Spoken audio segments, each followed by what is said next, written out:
always do it on my own.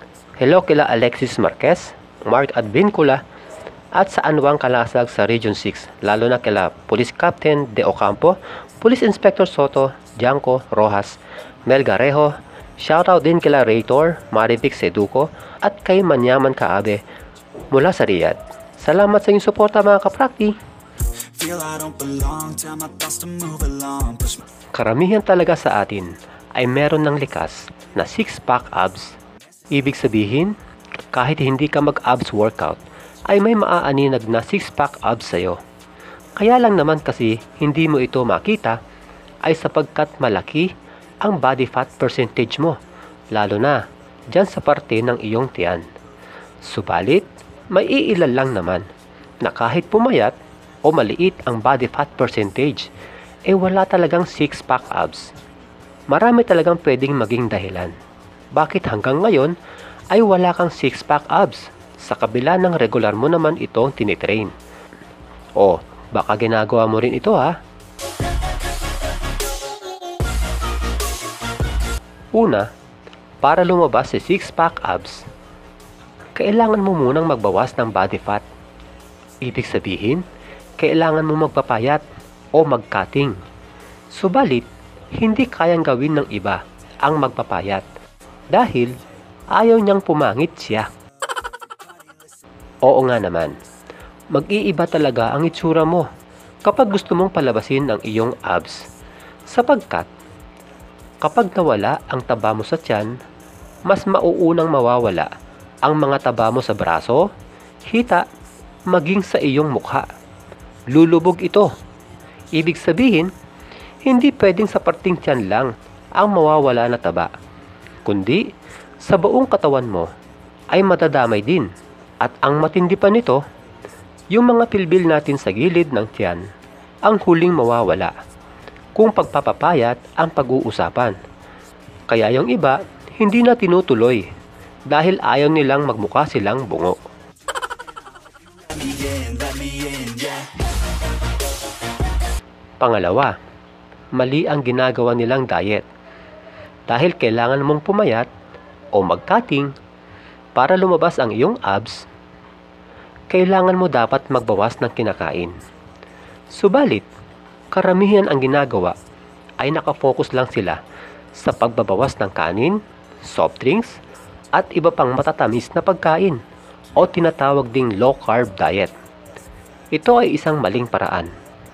Imbis na magbawas ka sa carbs o carbohydrates, tutukan mo ang calorie intake mo. Ibig sabihin, dapat yung calories na papasok sa katawan mo ang iyong imo-monitor. Halimbawa, binawasan mo nga yung kanin mo, pero kumakain ka pa rin ng mga tinapay o mga kakanin gaya ng suman, biko at iba pa. Wala talaga magbabago sa'yo. O di kaya ay hindi ka nga umiinom ng soft drinks, pero hindi mo naman itinigil ang beer. O kaya ay hindi ka nga kumakain ng tsokolate, pero karamihan sa mga kinakain mo ay puro mga mamantika, gaya ng mga pinirito. Mataas din ang calories niyan. Pero kapag sa calories ka nakabantay, halimbawa, kumain ka ng kanin, okay lang yan. Pero imbis na fried chicken, sinigang na manok ang inulam mo. Tapos tinanggalan mo pa ng balat. Di hamak na mas maliit ang calories ng sinigang na manok kesa sa fried chicken na bukod sa may balat ito, ay marami ding mantika ang nakadikit dito. Tinatawag nga pala itong calorie deficit, kung saan sa calories ka nagbabawas at hindi lang sa mga carbs. I'll be number one, working hella hard until I get. Bago matulog sa gabi, dapat pinipili mo ang huling meal mo.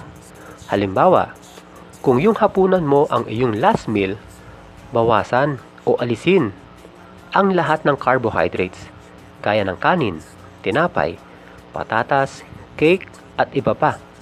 Dahil ang carbohydrates ay nagsisilbing fuel o energy natin. Pero dahil patulog ka na, hindi mo na kailangan ng energy. At kapag hindi mo ito nagamit, malaki ang posibilidad na magiging taba ito. sa iyong katawan.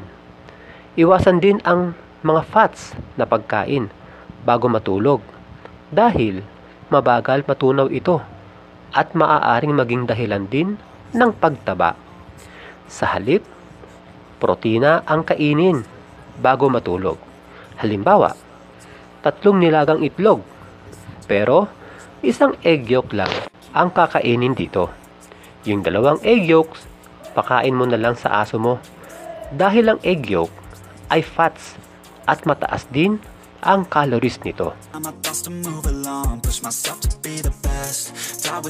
Isa ito sa pinakadahilan kung bakit wala kang 6-pack abs.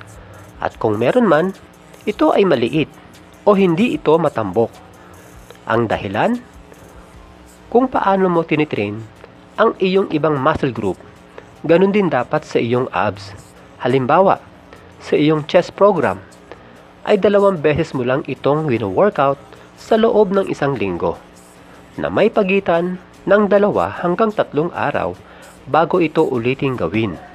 Ganito rin dapat ang ginagawa mo sa iyong abs.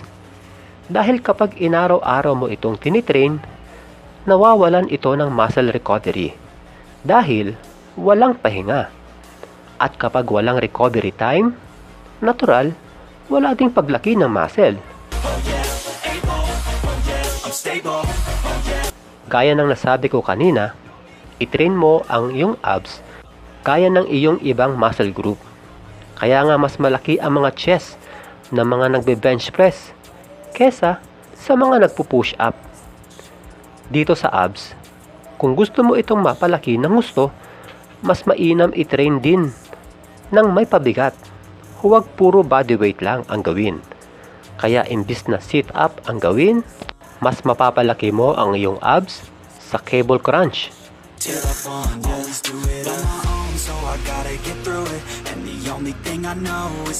Imbis na body weight ang gawin sa decline sit up, magdala ng weights, maaaring dumbbell o kaya ay plates. Sa ating recap, sa paglitaw ng iyong abs, kasabay din ito ang pagpayat ng buo mong katawan. Kasama na dito ang iyong mukha. Imbis na low carb diet ang gawin, mas epektibo ang calorie deficit. Iwasan din kumain ng carbs at fats bago matulog sa gabi. Mag-abs workout lamang ng 2 beses kada linggo. At kailangan mo itong itrain ng may pabigat upang ito ay lumaki. At lagi kong sinasabi, ang paglaki ng muscle ay hindi nakukuha sa pagbubuhat lamang. Dahil kailangan mo rin dito ng sapat na tulog at tamang pagkain. Hanggang sa muli mga kaprakti, God bless! Long time my thoughts to move along, push myself to be the best, die with no regrets, live with every breath, see my message start to spread, and I had so many dreams, then you